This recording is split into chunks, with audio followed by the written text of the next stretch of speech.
permintaan begitu ya. Dan juga diindikasi di tahun 2025 ini permintaan CPO kita dari dalam negeri nampaknya terjadi peningkatan. Selain karena memang implementasi B40, Anda lihat ada peningkatan demand dari sisi mana lagi ya terkhusus dalam sektor CPO ini, Eka? Oke.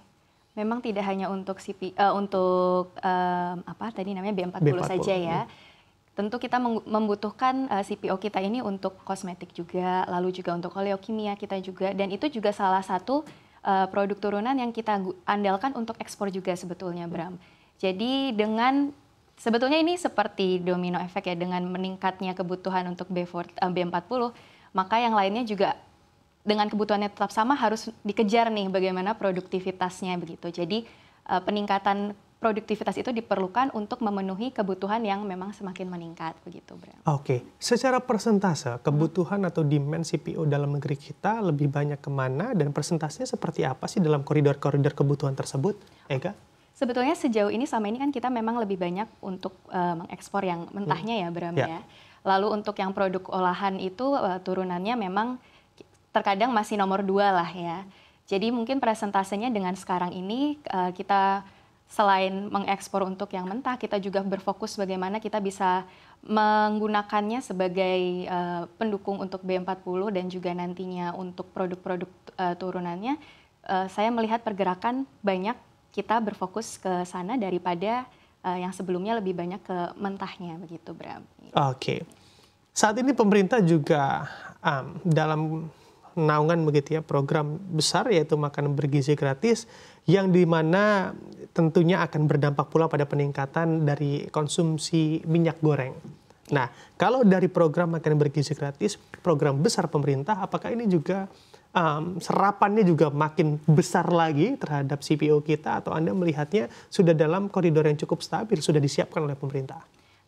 Perubahan serapan itu ada ya, Bram, tapi saya tidak melihat itu sebesar atau sesignifikan itu karena kita sejauh ini sudah mencukupi untuk dalam sektor kesana ya, untuk pangan kita, bagaimana di minyak gorengnya.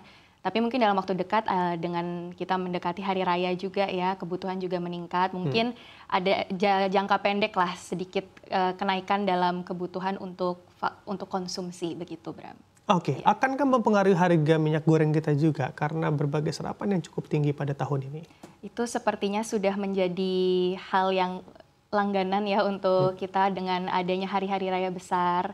Lalu ditambah yang seperti Bram bilang tadi ada program besar pemerintah ini juga pasti akan ada pengaruh harga. Kan kita lagi sedang banyak banget nih ya, Bram ya, sedang ada yang tadi B40 tadi, lalu kita harus memenuhi ekspor, ada ini. Peningkatan harga itu pasti ada dengan kita masih dalam proses penyesuaian produksi untuk mencukupi kebutuhan kita. Oke, akan berada di rentang berapa sih harga minyak goreng kita, Ega, di tahun 2025 ini?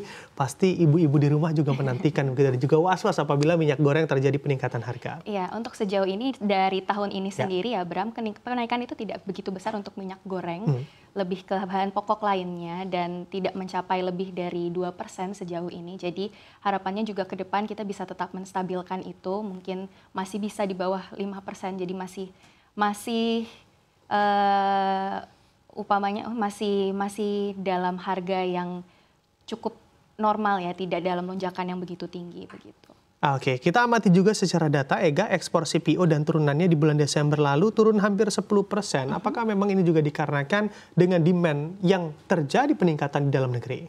Itu ada juga, tapi juga ada stok di negara tujuan ekspor kita yang stoknya mencukupi juga. Lalu karena tadi juga ada karena cuaca itu kan, Bram, tapi memang mainly kita sedang berfokus untuk memenuhi kebutuhan kita sendiri begitu.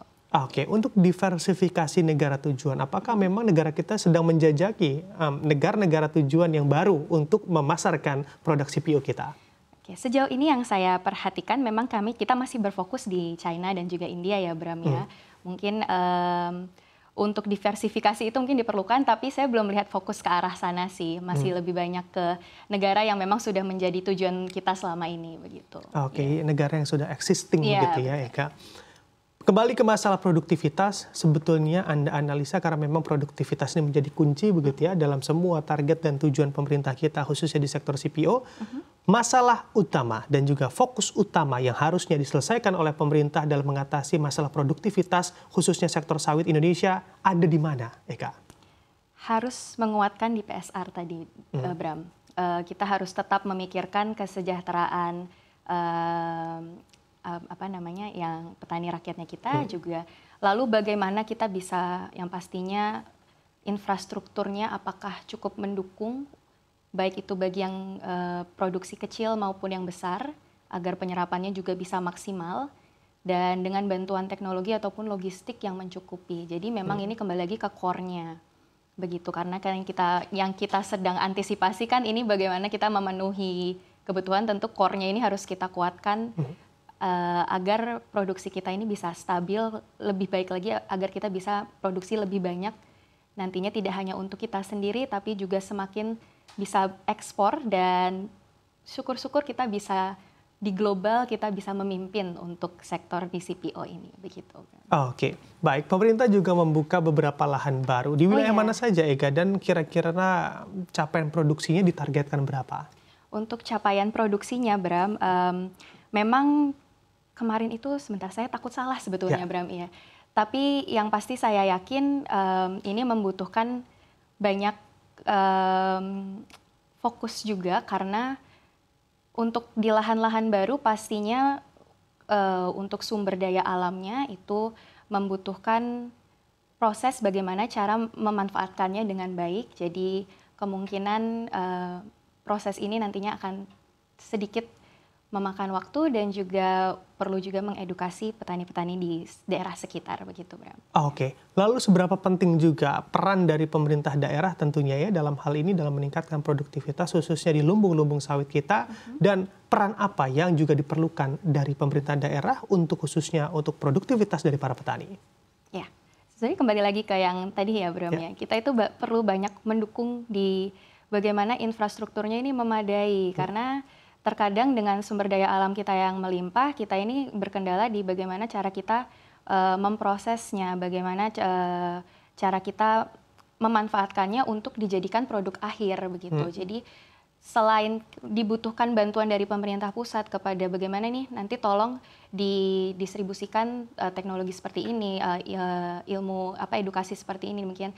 Jadi itu harus lebih terstruktur dengan baik, lalu lebih efisien dan yang pastinya berfokus untuk kepentingan dan kemajuan bersama begitu, Bram. Jadi tidak hanya pihak-pihak tertentu saja, tetapi untuk kesejahteraan secara keseluruhan terutama untuk negara kita begitu. Oke,